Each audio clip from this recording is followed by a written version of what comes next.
Everyone, আসসালামু আলাইকুম। Recipes by মুমুস মম চ্যানেলে সবাইকে স্বাগত জানাচ্ছি আরও একটি নতুন রেসিপি নিয়ে। আজকে আমি আপনাদের সঙ্গে শেয়ার করব রেস্টুরেন্টের স্টাইলে ফ্রাইড রাইস। এই ফ্রাইড রাইসের রেসিপিটি আপনাদের কাছে ভালো লাগবে। তো চলুন দেখা যাক কিভাবে এটা বানানো যায়। ফ্রাইড রাইস বানানোর জন্য এখানে আমি 500 গ্রাম চিনি গুঁড়া চাল নিয়েছি। আপনারা চাইলে চিনি গুঁড়ার পরিবর্তে কালো জিরা বা গোবিন্দভোগ চাল দিয়েও এই ফ্রাইড রাইসের রেসিপিটি করতে পারেন। এবার আমি চালগুলোকে ভালোভাবে পরিষ্কার করে ধুয়ে নেব। এভাবে কচলিয়ে কচলিয়ে চালগুলো ধুয়ে নিতে হবে। চালগুলোকে আমি পানি পাল্টিয়ে ভালোভাবে পরিষ্কার করে নিয়েছি, স্বচ্ছ পানি আসা পর্যন্ত। আপনারা দেখে নিশ্চয়ই বুঝতে পারছেন। এবার আমি ফ্রাইড রাইসের ভাত রান্না করার জন্য চলে যাচ্ছি। একটি প্যানে আমি পর্যাপ্ত পরিমাণে পানি গরমে বসিয়েছি। এবার আমি এখানে 2 টেবিল চামচ পরিমাণে তেল দিয়ে দিব। তেল দেওয়ার কারণে রাইসটা অনেক ঝরঝরে হয়, এজন্য আমি এখানে 2 টেবিল চামচ পরিমাণে তেল দিয়ে দিলাম। পানিগুলো ফুটিয়ে আসলে এবার আমি আগে থেকে পরিষ্কার করে রাখা চালগুলো দিয়ে দিলাম। চালগুলো দেওয়ার পরে চালগুলোকে আমি হালকা নেড়েচেড়ে দিয়ে দেব, কারণ গরম পানিতে চালগুলো দেওয়ার কারণে চালগুলো অনেক সময় দলা পেকে যায়, এজন্য হালকা নেড়েচেড়ে দিতে হবে। এবার আমি এখানে দিয়ে দেব 1 টেবিল চামচ পরিমাণে লবণ বা স্বাদ মতো লবণ। যতটুকু ফ্রাইড রাইসের লবণ লাগে ততটুকুই এখানে দিতে হবে।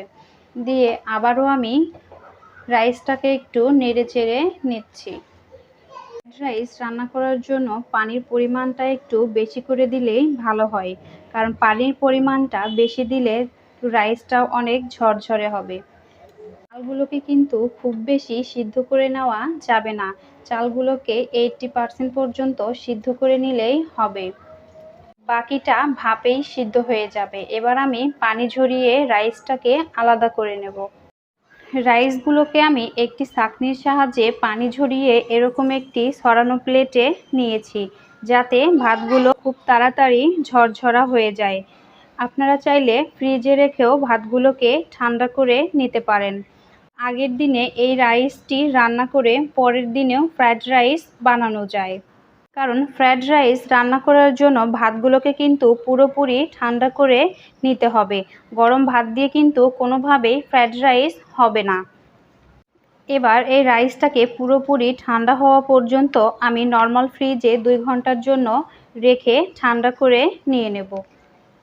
তো ফ্রাইড রাইস রান্না করার জন্য এখানে আমি কিছু সবজি নিয়েছি পরিমাণে গাজর কুচি নিয়েছি, অর্ধেকটা ক্যাপসিকাম কুচি নিয়েছি, 1/2 টেবিল চামচ পরিমাণে রসুন কুচি, 1/2 টেবিল চামচ পরিমাণে আদা কুচি, আর নিয়েছি 3 থেকে 4টি কাঁচামরিচ কুচি, নিয়েছি ছোট ফালি করে নেওয়া ফুলকপি। আপনারা চাইলে এখানে আরও নিজেদের পছন্দ অনুযায়ী সবজি ব্যবহার করতে পারেন। এবার আমি একটা বাটিতে নিয়ে নেব একটা ডিম, দেব স্বাদ মতো লবণ, আর দিয়ে দেব 1/2 চামচ পরিমাণে গোলমরিচ গুঁড়ো। এবার আমি এগুলোকে মিশিয়ে একপাশে রেখে দেব। করে নেওয়া হয়ে গেছে। এবার আমরা চলে যাব মূল রান্নায়।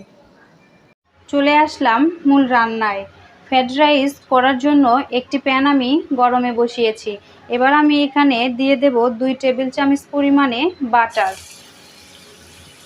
রেস্টুরেন্টের স্টাইলে করতে গেলে এখানে কিন্তু অবশ্যই বাটারটি ব্যবহার করতে হবে। যদি হাতের কাছে বাটার না থাকে সেক্ষেত্রে সয়াবিন তেল দিয়ে রান্না করলেই হবে। আমি এখানে দিয়ে দেব রসুন কুচি এবং আদা কুচি। চেষ্টা করবেন আদা এবং রসুনগুলোকে ভালোভাবে কুচিয়ে নেওয়ার জন্য। রসুন এবং আদা কুচিগুলো বাটারের সঙ্গে আমি হালকা একটু ভেজে নেব। এবার আমি এখানে ভেজিটেবল অ্যাড করব। দিয়ে দিচ্ছি ফুলকপি। যেই ভেজিটেবলটা সিদ্ধ হতে একটু সময় নেবে সেই ভেজিটেবলটাই আগে দিয়ে দিচ্ছি।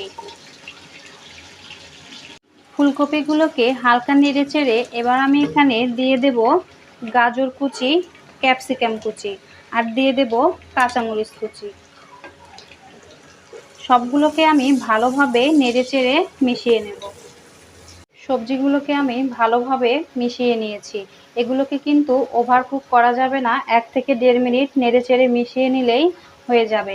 এবার আমি সবজিগুলোকে এক সাইডে নেব, এক সাইড করে নেব। আমি আগে থেকে ফেটিয়ে রাখা ডিমটা এক সাইডে দিয়ে ভেজে নেব। ডিমটাকে এভাবে চামচের সাহায্যে নাড়াচাড়া করে ঝুরি করে নিতে হবে। ডিমটাকে ভালোভাবে ঝুরি করে নিতে হবে যেন ডিমটা দলা পেকে না থাকে। ডিমটা ঝুরি করে নেওয়া হয়ে গেলে এবার আমি সবজির সঙ্গে অ্যাড করে দিচ্ছি। সবজির সঙ্গে ডিমটা আমি ভালোভাবে মিক্সড করে নিয়েছি। এই পর্যায়ে আমি এখানে রাইসটা দিয়ে দেব। রাইসটাকে কিন্তু অবশ্যই ঠান্ডা করে ঝরঝরা করে নিতে হবে। এবার আমি সবজির সঙ্গে রাইসটাকে ভালোভাবে মিশিয়ে নেব। আলতো হাতে মেশাতে হবে, জোরে মেশানো যাবে না, না হলে রাইসটা ঘেটে যাবে। এবার আমি এখানে দিয়ে দিচ্ছি 1 চামচ পরিমাণে সয়া সস। চেষ্টা করবেন সয়া সসটা ব্যবহার করার জন্য। রেস্টুরেন্টের স্টাইলে ফ্রাইড রাইস বানাতে চাইলে অবশ্যই সয়া সসটা এখানে ব্যবহার করতে হবে। আর সয়া সস ব্যবহার করার কারণে এক্সট্রা একটা ফ্লেভার আসে।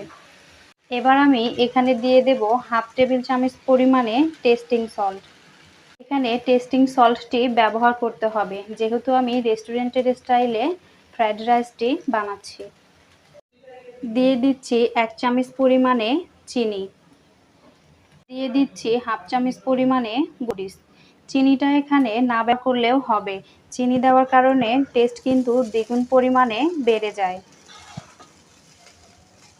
এবার আমি সবগুলোকে নেড়েচেড়ে মিশিয়ে নিচ্ছি। সব কিছুকে আমি ভালোভাবে মিশিয়ে নিয়েছি। আর চুলার আঁচটা কিন্তু অবশ্যই হাই হিটে রাখতে হবে, কারণ চাইনিজ রান্নাগুলো কিন্তু হাই হিটেই রান্না করা হয়। তো এবার আমি এটাকে সার্ভ করে নেব। ফ্রাইড রাইসগুলোকে আমি একটি সার্ভিং ডিশে সার্ভ করে নিয়েছি। তৈরি হয়ে গেল রেস্টুরেন্টের স্টাইলে পারফেক্ট ফ্রাইড রাইস। আপনারা অবশ্যই এই ফ্রাইড রাইসের রেসিপিটি বাসায় ট্রাই করবেন। আজকের এই ফ্রাইড রাইসের রেসিপিটি আপনাদের কাছে কেমন লেগেছে তা অবশ্যই আমাকে কমেন্টস করে জানাবেন। ভালো লাগলে অবশ্যই আমার চ্যানেলটিতে একটা লাইক, কমেন্ট, শেয়ার করবেন আর সাবস্ক্রাইব করতে ভুলবেন না। আজকের মতো বিদায় নিচ্ছি। সবাই ভালো থাকবেন, সুস্থ থাকবেন। আল্লাহ হাফেজ।